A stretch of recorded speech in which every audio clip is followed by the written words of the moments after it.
이번에 그 성탄절 때 말씀 들으니까 저는 동방 박사가 생각이 나는 거예요. 그래서 동방 박사들이 예수님을 찾아서 멀리서 온 것 같은데 그 정도로 간절하게 찾다가 발견한 예수님을 보고 되게 기뻐하는 모습을 보게 되니까 저는 괜히 나 한 주 동안 예수님 때문에 기뻤던 적이 있나? 이런 질문이 생기더라고요.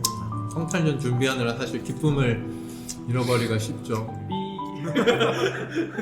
밤이 되면 일하면서 유튜브 틀어놓고 찬양을 듣고 그러면서 저 혼자 찬양을 불러보고 그렇게 해봅니다. 그렇게 해서 나름대로 기쁨을 찾으려고는 하고 있는데 아침이 되면 너무 또 힘들더라고요.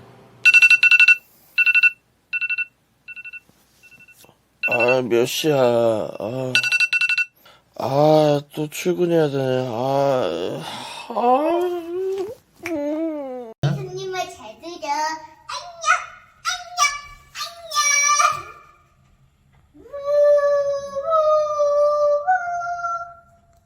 저는 아들이 이렇게 예수님에 대한 이야기를 저한테 해줄 때 예수님 덕분에 참 기쁨을 많이 느끼는 것 같습니다. 저는 이렇게 중요한 시험 같은 걸 앞두고 있으면 간절히 예수님을 찾기는 하는데 막상 이 시험을 붙으면 기쁨으로 예수님을 찾게 되는 일은 많이 없는 것 같습니다. 전도사님 뭐 하세요? 지금 일 안 하고. 네. 대충 하는 것 같지만 저는 일주일에 2번에서 3번 정도 집에서 청소를 합니다. 그런데 단순히 청소하는 것만 아니라 제가 한 주 동안 어떠한 죄를 짓고 살았는지 제 마음을 돌아보는 시간이기도 합니다. 그때 예수님께서 제게 기쁨을 주십니다. 할렐루야. 우리 잘 목사님들과 전도사님들이 나눠주는 묵상 잘 보고 오셨죠? 각자의 일상 속에서 즐거워하고 또 기뻐할 이유가 많은데 그 중에서 정말 예수님으로 기뻐할 게 있다는 건 정말 좋은 것 같습니다. 동방 박사들도 예수님을 간절하게 찾아서 왔다고 성경에 기록되어 있습니다.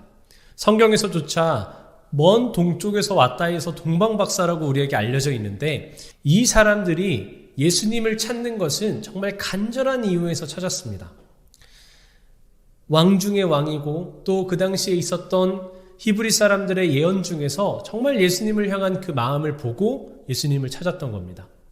우연히 보게 되었지만 천문학을 하던 것으로 추정되던 이 동방 박사들이 별들이 알려주는 길을 보면서 이 세상의 구세주, 왕 중의 왕을 만나러 온 거죠. 그런데 예수님을 기다리던 수많은 사람들이 있었습니다.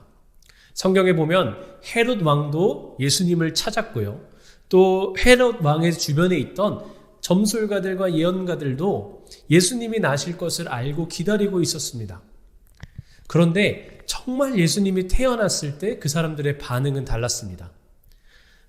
헤롯과 그 사람들은 어떻게든 그 예수님을 찾아서 죽이려고 노력을 했던 반면에 동방 박사들은 만남을 통해서 너무 기뻐하는 모습을 보여주는 거죠. 정말 내가 예수님을 기다리고는 있는데 정말 만났을 때 기뻐할 수 있을까? 그 날에 예수님이 다시 오시거나 아니면 우리가 나중에 다시 하나님 천국에 가서 하나님을 만날 때, 예수님을 만날 때 정말 우리의 마음에 기쁨이 있겠는가라는 생각이 듭니다. 간절히 원하는 것은 우리가 예수님을 만났을 때 당황하거나 또 분노하는 것이 아닌 정말로 예수님을 만나 기쁨과 또 화평과 평화가 있는 사람들이 되었으면 좋겠습니다. 기쁨을 묵상하며 오늘 나의 삶에 기쁨과 평화가 가득하기를 간절히 기도합니다.